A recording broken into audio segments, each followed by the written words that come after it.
Hello and welcome to Radiance by J Naturals. Today we are going to be making this beautiful acne fighting charcoal and tea tree face wash. Activated charcoal is well known for its ability to draw out impurities from the skin, and tea tree oil helps to fight acne causing bacteria on your skin. So if your skin is prone to breakouts, or you've been thinking of an acne fighting product to add to your small business, do stick around and let's make this together. Like I said in my previous video, I write down everything I am going to be using, and this really helps me to stay organized. What you can see here is my activated charcoal powder, which I have infused into some distilled water. It is very important to use distilled or deionized water in any of your formulations, as this helps the product to stay good for long. The activated charcoal I have is not very smoothly grinded, so that is why I am filtering it twice or 3 times. Before I continue, let me just remind you to check the description box for the formula and the exact recipe I used in this video. In this formula, we are going to be using Allantoin powder. We want to use Allantoin in order to bring soothing benefits into the formula. It is a wonderful ingredient that helps to reduce irritation. It also helps with acne, scars, and it also helps with wound healing. We're going to measure that out on our precise scale and add it into the charcoal water, and then we are going to give it a very good mix. Another wonderful ingredient we have here is Panthenol, that is vitamin B5. It is a very good anti-inflammatory ingredient, and it also helps to hydrate the skin. It can also promote skin barrier repair and is very useful for keeping your face hydrated and happy. We add our Panthenol into our water phase and then we give it a very good mix. The next ingredient we have is tetrasodium EDTA. It is going to be our chelating agent.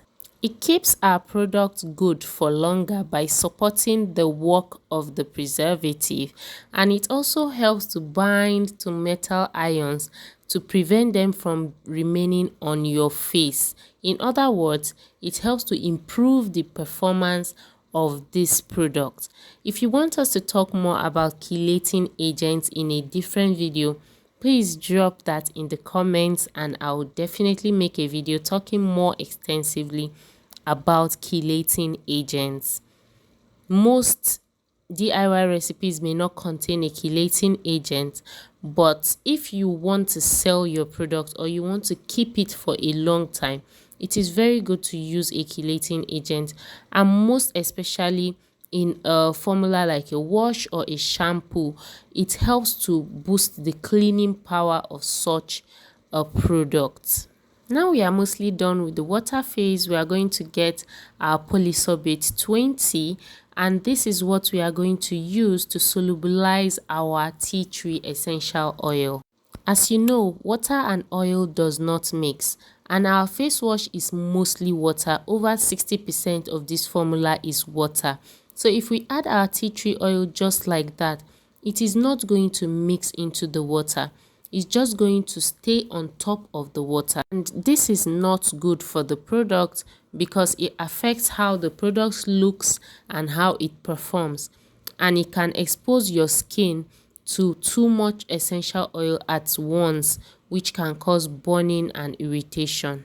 Can you see how the Polysorbate 20 helps the essential oil to just mix very well? If this was oil and water, you would just see the oil sitting on top of the water, but now we can safely add our essential oil into our products without the fear of any irritation. The next ingredient we are using is our glycerin. Glycerin is a very good humectant, and here I chose to use a mix of both glycerin and sorbitol. Now this is optional totally. You can use either glycerin or sorbitol and you can decide to use both. I'm just being extra, and I love the fact that sorbitol also adds to the thickening of the product, and I just love how it feels when I use both glycerin and sorbitol. But like I said earlier, it is completely optional. Now, this glycerin and sorbitol mixture, we are going to use it to make what is known as a slurry. When you are working with gums like HEC, HEC is also commonly known as nitrosol, which is a very common thickener, right? So when you are working with it, there is this tendency for it to form lumps. And of course, we don't want lumps in our formula. So a very easy way to incorporate it into your product without worrying about any lumps is to first dissolve it into your glycerin. This is called making a slurry. Now, after making our slurry, we are going to add our water phase into it. Now, after adding this water phase into the slurry, we are supposed to stir very rigorously or use a hand blender. In this particular formula, I actually used a hand blender to blend for about 3 minutes, and then I left it for about 5 minutes and I blended again for another 3 minutes. That helps it to hydrate fast and to hydrate evenly. However, if you don't have a hand blender, you can easily use a whisk to blend it very well, because if you just leave it that way, the HEC will thicken at the bottom and you will not get an even product. So I didn't remember to record when I used the hand blender, but please do remember to use it. I prefer using a hand blender because it's faster, but like I said earlier, you can always use a whisk instead. Now it is time to measure out our surfactant phase, and these are the ingredients that bring the bubbly, cleansing, lather, and these are the major ingredients that make up this face wash. Okay, the first one we are using is Cocamidopropyl betaine, that's CAPB 35. It is an amphoteric surfactant and it is very mild, so it brings a good lather, a good cleansing, and it also contributes to the thickening of the formula. Remember, this is a face wash. We don't want to use any harsh cleansing agents. We want to keep it very mild, and that is why we are using SCI. So SCI is an anionic surfactant. It is a very good cleansing agent, but one thing with it is that it is very, very mild. It is even called baby foam because of how the lather is very thick and very soft, pillowy.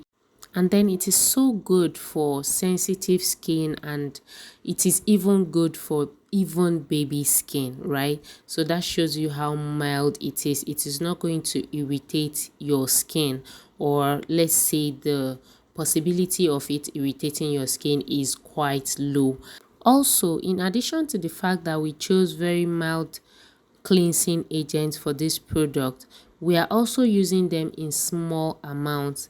The total active surfactant matter of this product is about 8.5 the way it is made, which is very good because it is recommended that face washes have an active surfactant matter of 8 to 10, so we are still on the very good side, while body washes can contain up to 25% active surfactant matter. So you can see the difference. You can see that we are keeping it really mild, so that in as much as you are trying to cleanse your face and fight acne, you don't strip your face and make the whole situation worse. Now, one thing with SCI is that it does not dissolve readily in water, and that is why we add it to the Cocamidopropyl betaine and we gently heat it until it dissolves. Okay, so you heat it using a double boiler method. How to do double boiler is you take a pan, and you add some water in the pan, then you put your beaker inside and heat it on very, very low heat. Your heat must be extremely low. So I heated this for about, let's say, 30 minutes. Okay, I heated it for about 30 minutes, and when you see that it has incorporated very well, just like you can see in this video, into the Cocamidopropyl betaine, and it has made a kind of translucent paste, then it is ready to be added into the product.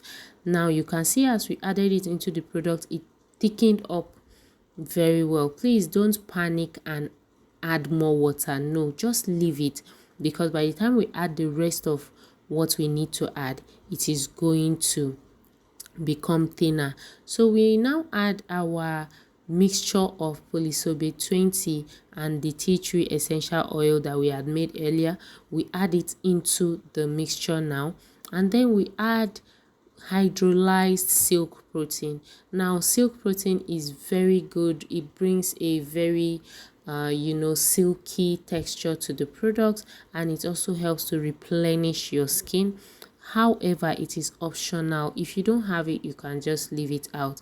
Now we come to one of the most important items in this our formulation, and that is our liquid gemal plus our preservative. Preservative is a must in this project. Please, if you don't want to use preservative, don't make this, because even if you put it in the fridge, it is going to go bad after a few days. The only way you can make products without preservative is if you make the product today and you use it up between today and tomorrow. And moreover, if you want to get the best out of your product, it's better you leave it for a few days, so that all the ingredients can get to know each other, can marry each other, can know each other very well before you start using it. Okay, so please use a preservative. I use liquid gemal plus at 0.3%, right? The usage rate is 0.1 to 0.5%. Okay, so then the thing that brings this beautiful color to the formulation, this whitish pearlescent glow, is called ethylene glycol distillate. Okay, or you can just call it the pearlizer. Now the pearlizer comes in two different types. It comes in flakes, which we should have melted with our surfactant phase, but my supplier only had the liquid one. So, and the liquid one is very easy to add to your formula. Like you have seen, I just added a teaspoon of it just to give it that beautiful color, because charcoal is black, so I just wanted something shimmery, something more attractive. And there we have it. We have made our face wash. All you need to do is to bottle it up, and then you can proceed to use it. But like I said before, it is best to leave it for a few days before using. Are you going to try this formula?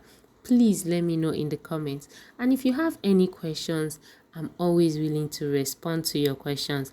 Please drop your questions, your comments, your observations in the comments box. And until when I upload another video, thanks for watching this one.